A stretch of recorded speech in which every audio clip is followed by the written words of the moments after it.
Viewer को नमस्कार। मैं कृष्ण मुरारी पांडे, जौनपुर एक्सप्रेस न्यूज से। तो आज मैं आया हूँ इंजीनियर राजकुमार मिश्रा जी के पास और उनका चुनावी दृष्टिकोण जानना चाहता हूँ और उनका थोड़ा मीडिया में बाइट उनका इंटरव्यू के तौर पे मैं उनका ये शुरू करते हैं।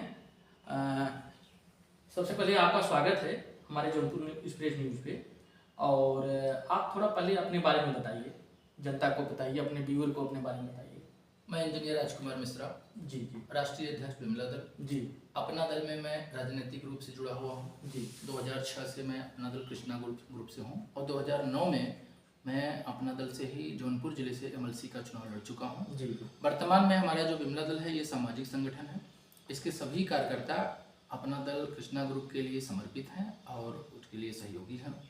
वर्तमान में 2024 में हम लोकसभा चुनाव लड़ने के लिए अपना आवेदन आदरणीय पार्टी के प्रमुख राष्ट्रीय महासचिव पल्लवी पटेल जो विधायक हैं हमारे जी, उनको हमने मौखिक रूप से कह दिया है और पार्टी के राष्ट्रीय सचिव, पार्टी के प्रदेश सचिव और पार्टी के प्रदेश अध्यक्ष से भी हमने अपना निवेदन मिर्जापुर लोकसभा क्षेत्र और जौनपुर लोकसभा क्षेत्र के लिए अपना आवेदन मौखिक रूप से उनसे कहा है कि श्रीमान जी यदि पार्टी हमको लड़ाती है, हम पार्टी में 20 साल से कार्यरत हैं, तो हम दमदारी के साथ में पार्टी के बैनर से चुनाव लड़ेंगे और जनता के बीच में जाकर के पार्टी की नीतियों और रीतियों को बता करके हम वोट मांग करके और पार्टी के लिए ये सीट दिलाने का पूरी कोशिश करेंगे। Okay okay.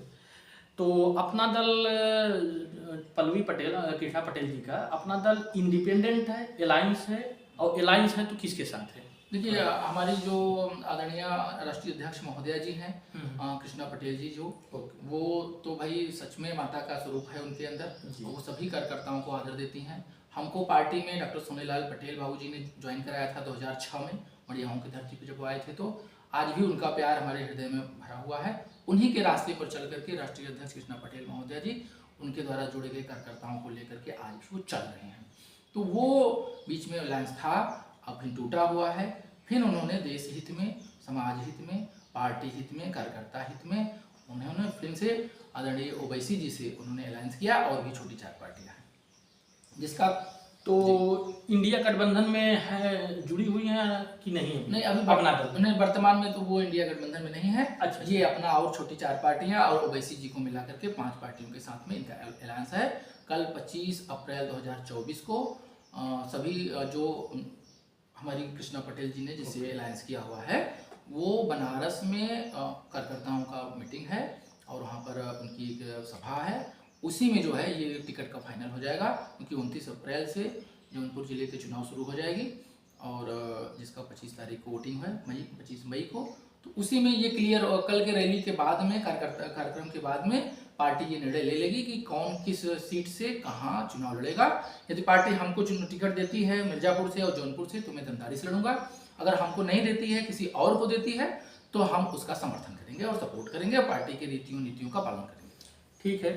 और जैसा कि आपने बताया कि आपने चुनाव लड़ चुका है एमएलसी का, राजनीतिक पृष्ठभूमि से हैं, राजनीति काफ़ी लंबे अंतराल से राजनीति से जुड़े हुए हैं, तो थोड़ा आज के राजनीतिक दौर से थोड़ा उस पर प्रकाश डालिए। आज का राजनीतिक किस दिशा में जा रहा है? राजनीतिक, जैसा कि मेरा कहना है, जातिगत राजनीति, धनबल बाहुबल राजनीति, किस दिशा में राजनीति जा रहा है? थोड़ा सा आपका इसमें मैं पॉइंट व्यू और रिव्यू चाहता हूँ, आप बोलिए। देखिए हम जो हमारे दादाजी फ्रीडम फाइटर रहे डॉक्टर राममूर्ति मिश्रा और मेरे परदादा भी रहे और हमारे घर में हमेशा शिक्षा और व्यवसाय ये सब जुड़ा हुआ है। मैं खुद एक इंजीनियर हूँ और अपने संस्था का मालिक हूँ, डायरेक्टर भी हूँ। हमारा इंस्टीट्यूट चलता है, उसमें पॉलिटेक्निक BCA MCA मैं उसका डायरेक्टर भी हूँ, सामाजिक सेवा भी करता हूँ। तो आपने आज के राजनीतिक व्यू की बात की है तो कुछ मैं इसमें कुछ नया नहीं कहना चाहूँगा। जो हमारे राजनीतिक व्यूअर पहले के रहे हैं, जो अच्छे राजनीतिक ऋषि रहे हैं, मनीषी रहे हैं, उनके जो स्टेटमेंट में है वही उनका स्टेटमेंट मैं आपके चैनल के माध्यम से लोगों को बताना चाहूँगा। उन्होंने कहा था कि देश, संस्था और समाज ये तीनों सिर्फ एक ही चीज़ मांगती हैं, कुर्बानी, त्याग, बलिदान। जो देश के लिए त्याग करता है देश उसका हो जाता है, जो समाज के लिए त्याग करता है समाज उसका हो जाता है, जो संस्था के लिए त्याग करता है संस्था उसका हो जाता है। आज के राजनीतिक व्यू के लिए हमारे जिन्स में, हमारे ब्लड में, हमारे दादा बाबाओं ने हमको यही सिखाया था कि आप समाज में हो तो समाज के लिए त्याग करिए, और राजनीति में हो, देश के लिए काम कर रहे हो तो देश के लिए आप त्याग करिए। तो हम अपनी बात मानते हैं। जो इस पद्धति से हट करके काम करता है तो जाहिर सी बात है कि वो राजनीतिक व्यू से हट गया है, उसके चैनल से हट गया है, उसकी पद्धति से हट गया, उसके सिस्टम से हट गया है। तो समाज को चाहिए कि ऐसे व्यक्ति को उसे हटा देना चाहिए। जहाँ तक मैं देख रहा हूँ, मड़ियाहू जौनपुर जिले मड़ियाहू में सिर्फ राजनीति हो रही है। यहाँ विकास अछूता है। यहाँ सिर्फ नेता बन रहे हैं, आ रहे हैं, बन रहे हैं, अपना 5 साल कार्यकाल पूरा कर रहे हैं, फिर वो चेंज हो रहे हैं। तो यहाँ मड़ियाहू के विकास से, जहाँ जैसा कि आपका यहाँ मूल निवास है, पैतृक निवास है मड़ियाहू, तो मड़ियाहू के विकास किस दृष्टि से देखते हैं, और यहाँ क्या क्या विकास रुका हुआ है, क्या क्या विकास होना चाहिए, जनता की मूलभूत जरूरतें क्या है, थोड़ा इस पे प्रकाश डालिए। देखिए भाई, हमारा देश आज़ाद हो गया है जी। आज़ाद के बाद में हमारा ये देश जो है धर्म का देश है, धर्म प्रधान देश है जी।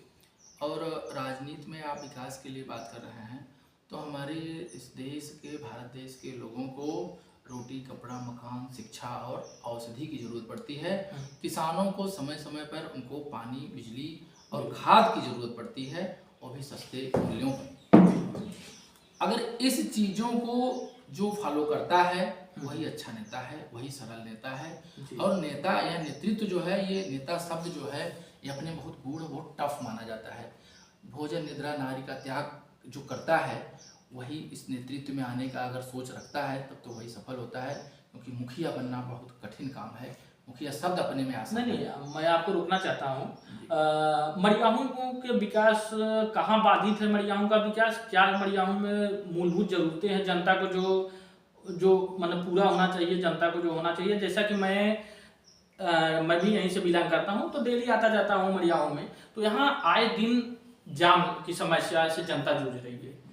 और इसमें क्या होना चाहिए, कहाँ नेताओं से चूक हुई, कहाँ क्या हुआ, जाम की समस्याओं से कैसे जनता को निजात मिले, इस पे थोड़ा अपना प्रकाश डालिए। देखिए, हम तो सिर्फ यही बात बताना चाहेंगे कि यदि जनता को परेशानी है, हाँ, तो हम अपना दल के बैनर से अपने राष्ट्रीय अध्यक्ष महोदया आदरणीय कृष्णा पटेल और पल्लवी पटेल के बैनर से, उनके माध्यम से, उनके अपने कार्यकर्ताओं के साथ में रह करके जनता पर जो भी दुख पड़ रहा है उसकी हम आवाज़, जो हमारे भारतीय संवैधानिक दायरे में निर्देशित किया गया है, उसके माध्यम से हम पत्र के माध्यम से, धरने के माध्यम से, मीडिया के माध्यम से, आपके माध्यम से, चैनल के माध्यम से हम उठाने की कोशिश करेंगे। समस्याएं समय समय पर आती और जाती रहती हैं। वर्तमान में आपके द्वारा पता चल रहा है कि जाम की समस्या है, तो मैं पूरा विश्वास दिलाता हूं कि हम सत्ता सरकार में आएंगे तो हम इस जाम के लिए दमदारी से बात करेंगे। बिल्कुल बिल्कुल। तो और ग्रामीण सड़कों पे आप बोलिए थोड़ा, ग्रामीण सड़कों कैसा है? ग्रामीण सड़क ठीक है, नितिन गडकरी जी का काम अच्छा है, NH अच्छा बन रहा है, लेकिन ग्रामीण सड़क का एकदम जर्जर अवस्था में है, और लोग मतलब कि खड्डे में चोटिल भी होते हैं गिर के।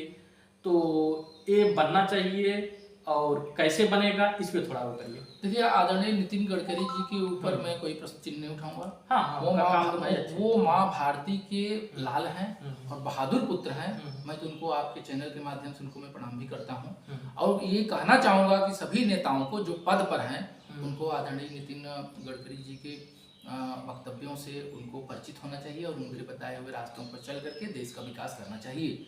यदि गाँव में सड़क नहीं है, टूटी फूटी हैं, आप लोगों के द्वारा वो सूचनाएं मिलती हैं, तो मैं तो चाहता हूं कि क्षेत्र के जो वर्तमान में जनता ने जिस विधायक को बनाया है, जिस सांसद को बनाया है, उनको चाहिए कि वहां पहुंच करके जनता का दर्द को सुने और वहां बैठ करके उनकी सत्ता है, सरकार है, उसको कंप्लीट करें। हम सत्ता सरकार में आएंगे तो हम ये मौका आने नहीं देंगे।